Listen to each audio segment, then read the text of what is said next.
فائدہ ایک بات تو یہ ہے کہ قیامت تک ان پر ایسے لوگ مسلط ہوتے رہیں گے جو ان کو بہت ہی ذلت آمیز یا سخت سزا دیتے رہیں گے، عذاب دیتے رہیں گے۔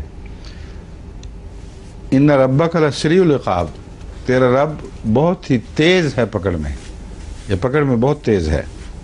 وَإِنَّهُ لَغَفُورٌ رَحِيمٌ، اور وہ بہت بخشنے والا اور بار بار رحم فرمانے والا ہے۔ ان کا کیا آپس میں جوڑ ہے، اور اگر کوئی بات کھٹکتی ہے کہ اس کو حل ہونا چاہیے تو کیا ہے؟ بس بہت تیز عذاب ہے، پکڑنے والا ہے، اور ساتھ ہی عذاب ہے کہ بہت رحم کرنے والا اور وہ ہے۔ ہاں، اور ایک طرف یہ بھی ہے کہ قیامت تک جی پکڑ ہوتی رہے گی، اس میں تیزی کہاں سے آ گئی پھر؟ جو پکڑ قیامت تک رہے وہ تیز پکڑ تو نہیں ہے نا، وہ تو بہت ہی دھیمی اور جاری پکڑ ہے۔ اور دوسری طرف غفور الرحیم کن معنوں میں کہ وہ پکڑ ختم ہی نہیں ہو رہی، جو قیامت تک عذاب چلے گا، اور ساتھ بہت بخشنے والا اور بار بار رحم فرمانے والا ہے۔ یہ ہے غور طلب معاملہ، اور اس کا حل آگے بھی قرآن کریم کی آیات میں واضح طور پر فرما دیا گیا ہے، لیکن مختصر یہاں سمجھنا چاہیے۔ اول یہ کہ سریع العقاب میں تیزی سے پکڑ کر کے اس کو بات کو مکمل کر دینا نہیں ہے۔ عقاب میں تیزی سے مراد یہ ہے کہ جب اس کی پکڑ آتی ہے، پکڑ کا وقت آتا ہے، اس سے کوئی نکل نہیں سکتا۔ ایک سریع العقاب کا معنی عام طور پر جو سمجھا جاتا ہے جو غلط ہے، یعنی عام خدا تعالیٰ کی سنت کے مطابق ہر جگہ صادق نہیں آتا، بلکہ اکثر جگہ صادق نہیں آتا۔ ادھر گناہ کیا، ادھر پکڑ لیا، ادھر غلطی ہوئی، ادھر فوراً پکڑا۔ اگر غلطی ہوتے ہی فوراً پکڑ لیا جائے تو پھر بخشش کا کوئی امکان باقی نہیں رہتا، اور بار بار رحم کرنے کا بھی کوئی سوال ہی پیدا نہیں ہوتا۔ اس لیے سریع العقاب کا وہ معنی جو غفور الرحیم سے متصادم ہو جائز نہیں، اور عملاً جو تاریخ ہے خدا تعالیٰ کی سنت کی، اس کے بھی خلاف ہے، انسانی فطرت کے بھی خلاف ہے۔ بس سریع العقاب کا مطلب دوسرا ہے کہ جب وہ پکڑتا ہے تو اس کی پکڑ میں ایسی تیزی ہوتی ہے کہ جیسے اس سے کوئی نکل سکتا ہی نہیں پھر۔ اور اب اس میں آپ دیکھ لیں، عام انسانی پکڑ میں بھی، جانوروں کی پکڑ میں بھی ان کے سریع ہونے کا معنی کیا بنتے ہیں۔ ایک شیر گھات میں رہتا ہے اور صبر سے بیٹھا رہتا ہے، اس کے سریع ہونے کا یہ مطلب نہیں کہ جہاں کوئی گلہ دکھائی دیا وہیں اس نے چھلانگ لگا دی۔ ایسے وقت تک ضرور گھات میں بیٹھا رہتا ہے جب وہ سمجھتا ہے کہ اب میری پکڑ سے نکل نہیں سکتا۔ چیتے درختوں پر لٹکے رہتے ہیں، جانور سارے جنگل میں گھات میں ہیں، ان سے غلطی ہو تو نہیں پکڑ سکتے، مگر خدا تو غلطی سے پاک ہے۔ اس لیے سریع العقاب کا ایک نظارہ انسانی حیوانی زندگی میں ملتا ہے۔ جب وہ فیصلہ کرتے ہیں کہ اب ہماری پکڑ میں آ گیا ہے، تب جو ان کی لپک ہے، جو ایک دم تیزی اور غیر معمولی ایک جلال کے ساتھ وہ حملہ ہوتا ہے، ان کے سریع العقاب ہونے کا مظہر ہے۔ اور خدا تعالیٰ کا سریع العقاب یہی کے معنی یہی ہیں کہ جب وہ فیصلہ کرتا ہے پھر اس پکڑ سے کسی قیمت وہ نکل نہیں سکتے، پھر وہ ان کے بن جائے قبضہ قدرت میں آئے ہوئے ہیں، گویا کہ کوئی فاصلہ ہی نہیں ہے پکڑ اور ان کے درمیان۔ یہ مراد ہے سریع العقاب کا کے معنی ہیں۔ اور دوسری بات ہے یسومہم سوء العذاب الی یوم القیامہ، قیامت کے دن تک برا عذاب ان کو دیتے رہیں گے۔ اس کے بعد غفور الرحیم کا پھر کیا مطلب ہے؟ غفور الرحیم ہونے کی وجہ ہی سے ان کو قیامت تک مواقع ملتے رہیں گے کہ جس نے توبہ کرنی ہے اب بھی کر لے، جس نے توبہ کرنی ہے اب بھی کر لے۔ یعنی قیامت کے دن تک یہ قوم کلیتاً مردود نہیں ہوگی کہ اس قوم کے دن بالکل لکھے گئے اور ان میں کوئی اب نیک پیدا نہیں ہو سکتا۔ ایسی صورت میں پھر سریع العقاب حضرت نوح کے طوفان کی صورت میں اپنا جلوہ دکھاتا ہے۔ اگر اس بات کے امکانات ہوں کہ قوم میں اچھے لوگ پیدا ہوتے رہیں اور خدا نے بہترین صنعت فرمائی ہو ان کی، تو ان کو قیامت تک بخشش طلب کرنے کا موقع دیتے چلے جانا اور رحیم کہہ کر یہ تسلی دینا کہ میں بار بار رحم بھی فرماؤں گا، کسی پکڑ سے تو مٹ نہیں جاؤ گے، بلکہ ہر پکڑ کے بعد تم میں سے ایسے لوگ ہوں گے جن کی توجہ خدا تعالیٰ کی طرف ہو جائے گی اور وہ بچتے چلے جائیں گے۔ اس لیے یہ اس مضمون میں اس آیت کو سمجھیں تو کوئی تضاد یا کوئی الجھن باقی نہیں رہتے۔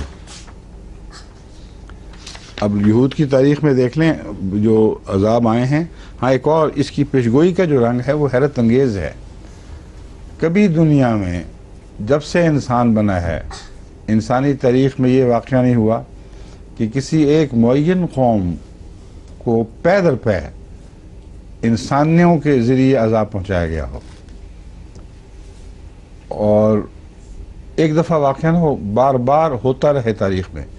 یہ حیرت انگیز ثبوت ہے قرآن کریم کی صداقت کا اور عالم الغیب خدا کا آن حضرت صلی اللہ علیہ وسلم کو بتانا اس سے ثابت ہے، ورنہ از خود رسول اللہ صلی اللہ علیہ وسلم اس زمانے میں یہ بات سوچ ہی نہیں سکتے تھے کہ خدا نے یہ فیصلہ کیا قیامت تک انسانوں کو ان پر مسلط کرتا رہے گا۔ اب دیکھیں جب یہ ہٹلر نے مظالم کیے ہیں تو انسان ہی تھے، اور وہاں بھی اس کی پکڑ میں آئے ہوئے پھر ایسے قابو آئے ہیں کہ یہود کہتے ہیں 6 ملین یہود وہاں مارے گئے ہیں، 60 لاکھ، بہت بڑی تعداد ہے۔ اس میں مبالغہ بھی جتنا مرضی داخل کر لیں، اگر 1 ملین بھی ہوں تو بہت بڑی تعداد ہے جو عذاب دے کے مارے گئے ہیں۔ وَقَطَّعْنَاهُمْ فِي الْأَرْضِ أُمَمًا، اور ہم نے ان کو زمین میں مختلف گروہوں میں بانٹ دیا، قوم قوم کر دیا۔ مثلا یہودی الاصل لوگ پٹھان بھی ہیں، اور ان کے پٹھان ہونے میں اور یہودی ہونے میں، مذہباً یہودی ہونے میں کوئی بھی فرق دکھائی نہیں دیتا۔ وہاں سب سے بڑی طاقتور جو کمپنیاں ہیں، ایک مرسیڈیز کی مالک وہ خاندان یہودی ہے، جو سارا کاروبار کرتے ہیں اس کا سمگلنگ کا پاکستان میں، وہ یہودی کمپنی کے ہاتھ میں ہے۔ اور بھی وہاں کے جتنے مالی وسائل ہیں، تجارتیں، یہ جو باڑے کی تجارت تھی، اب پتہ نہیں ہے کہ نہیں، مگر وہ 100% یہودی خاندان کی ملکیت تھی، اور اس طرح وہ پاکستان کے زر مبادلہ سے بھی کھیلتے رہے ہیں اور افغانستان کی طاقت کے سرچشمے پر قائم رہے، فائز رہے ہیں۔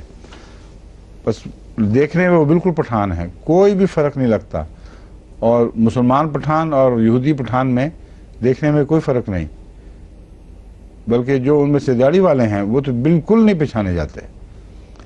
اسی طرح ان کا حال ہے جرمنا، اس کا رشین یہودیوں کا 100% رشینز ہیں، یہاں تک کہ جو اس کے حبشہ کے یہودی ہیں وہ رنگ باوجود اس کے کہ الگ قوم تھی مگر حبشی لگتے ہیں، اور وقت کے لمبے عرصے میں وہاں رہنے کے نتیجے میں رفتہ رفتہ ان کی شکلیں بھی، رنگ بھی بدل گئے اور شکلیں بھی حبشیوں والی، مگر یہودی فیچرز موجود ہیں۔ وہ خاص ناک اور خاص جو یہودی تیکھے نقوش کی پہچان ہے وہ اس میں ملتی ہے۔ تو ہم نے ان کو مختلف امتوں میں تبدیل کر دیا اور ساری زمین پہ پھیلا دیا۔ کوئی دنیا کے ایسا خطہ نہیں جہاں یہودی قوم مقامی وہیں کے باشندوں کے طور پر نہ ملتی ہو۔ ابھی حال ہی میں ہندوستان کی طرف سے بھی بہت مطالبے ہوئے کہ ہمارے یہاں جو یہودی ہیں ان کو بھی لے جاؤ یہاں سے، اور وہاں بہت بڑی تعداد میں یہودی بننے کے شوق میں تاکہ اسرائیل چلے جائیں بڑے دعوے دار پیدا ہو گئے کہ ہم بھی یہودی الاصل ہیں، مگر جھوٹے دعوے دار تو ہوں گے، اصل میں واقعتاً یہودی الاصل ہندو نہیں ہندوستانی موجود ہیں، تو یہ امم میں تبدیل کر دیا، ساری زمین پہ پھیلا دیا. یہ بھی ایک عالم الغیب خدا کا کلام ہے. منہم، اب یہ ہے جو خوبصورتی کے لحاظ سے ایک بہت ہی زیادہ چمک دمک دکھانے والی آیت ہے. منہم الصالحون ومنہم دون ذالک. قرآن کریم سے زیادہ وسیع حوصلہ کتاب دنیا میں کہیں نہیں. یہود کو لعنتیں بھی ڈالیں یہود پر، ان کو مسخ شدہ بندر بھی کہہ دیا، ان کے اندر یہ بھی فرمایا کہ ان کے اوپر مسلط کیے جائیں گے ایسے ظالم لوگ جو دردناک اور یا ذلت آمیز عذاب پہنچائیں گے. مگر اس حق کو تسلیم کیا گیا ہے کہ ان میں اچھے لوگ ہیں، اور قیامت تک ان میں صالحون کا موجود ہونا غفور الرحیم کے مضمون پر روشنی ڈالتا ہے. یہ اقرار جب کر لیا گیا کہ قیامت تک ان میں صالحون ہیں، تو اس کے نتیجے میں لازم تھا کہ غفور الرحیم خدا ان ابتلاؤں میں سے ان کو بچا کے نکال لے، اور وقتاً فوقتاً ان کی چھانٹی ہوتی رہے، اور جو اچھے لوگ ہیں ان کو موقع ملتا رہے کہ وہ پھر خدا کی طرف لوٹ جائیں. وہ بلوناہم بالحسنات والسیئات، اور ہم نے ان کو چھوڑا نہیں جو اچھے لوگ تھے. آزمائشوں کے ذریعے اچھی حالتوں اور بری حالتوں میں ان کو آزمایا. حسنات اور سیئات سے یہاں حالتیں مراد ہیں. جیسے ہم کہتے ہیں اچھے دن اور برے دن، تو ان کو اچھی حالتوں یعنی خوشحالی وغیرہ اور امن کے ذریعے بھی، طاقت کے حالات میں بھی، وہ سیئات اور سخت دنوں کی صورت میں یعنی سوء العذاب کے دوران بھی. لعلہم یرجعون، مقصد محض عذاب دینا نہیں تھا، بلکہ چونکہ ان میں ہمیشہ نیک لوگوں نے پیدا ہوتے رہنا ہے، اس لیے ان کو بچا کر واپس خدا کی طرف لوٹانے کے لیے یہ ایک جاری تقدیر بنا دی گئی ہے. تو عذاب محض انتقام کے جذبے سے ہو تو اچھا نہیں لگتا، اور واقعتاً اگر اس مفہوم کو سمجھے بغیر انسان اس کو سمجھے کہ جی یہود تو موضوع ملعون ہو گئے، ہمیشہ خدا ان پر یہ کرتا رہے گا، تو یہ مولویوں کو تو مزہ آتا ہے اس پہ، لیکن صاف پاکیزہ انسانی فطرت کو اس میں لطف نہیں آتا. لیکن اس مضمون کے ساتھ لطف آتا ہے کہ جو اتنا موقع پانے کے باوجود پھر وہ ذلیل حرکتوں سے باز نہ آئیں، وہ سزا کے ضرور مستحق رہیں گے. اور جو ان میں سے نیک لوگ ہیں ان کا حق رہے گا کہ اس سزا کے نتیجے میں بجائے رسوا ہو کر مٹ جانے کے نئی زندگی پا جائیں. تو ایک بہت عظیم شان حکمت ہے جس کے نتیجے میں یہ تقدیر جاری کی گئی ہے. فخلف من بعدهم خلف ورثوا الکتاب یاخذون عرض هذا الادنی ویقولون سیغفر لنا. فخلف من بعدهم خلف، ان کے بعد ان کی جگہ لینے کے لیے، خلف من بعدهم وارث ہوئے، خلف ایسے وارث، یہ ترجمہ لفظاً بنتا ہے. تو خلفہ کا معنی ان کی، خلف من بعدهم ان کے بعد ان کی جگہ پر، خلف ایسے وارث جانشین ہوئے. ورث الکتابہ، جنہوں نے کتاب ورثے میں پائی. یاخذون عرض هذا الادنی، وہ اس دنیا کے اموال اور دنیا کے فوائد چاہتے تھے. وَيَقُولُونَ سَيُغْفَرُ لَنَا، اور جہاں تک ان کی بدیاں تھیں اس سے متعلق یہ کہا کرتے تھے ہمیں بخشی دیا جائے گا، کوئی فرق نہیں پڑتا. وَإِن يَأْتِهِمْ عَرَضٌ مِثْلُهُ يَأْخُذُوهُ، اور اگر ان کے پاس اسی قسم کا دنیا کا مال آتا تھا تو اسے لے لیتے تھے. عرض مثلہ سے مراد عرض حاضر ادنا ہے، یعنی ایسا مال جو رفتوں کے برعکس ہو، جو ذلت کی طرف لوٹانے والا ہو، جس مال میں خیر نہ ہو بلکہ شر زیادہ ہو، مادہ پرستی زیادہ ہو، اس مال کی طرف کا اشارہ کرتے ہوئے فرمایا عرض حاضر ادنا، یعنی دنیا نہیں فرمایا، حاضر ادنا کہہ کر اس مال کے حقیر اور ذلیل اور مائل بہ دنیا ہونے کا اظہار فرما دیا گیا. دوسری جگہ عرض مثلہ میں بتایا اس قسم کے مال کو یہ شوق سے قبول کرتے ہیں.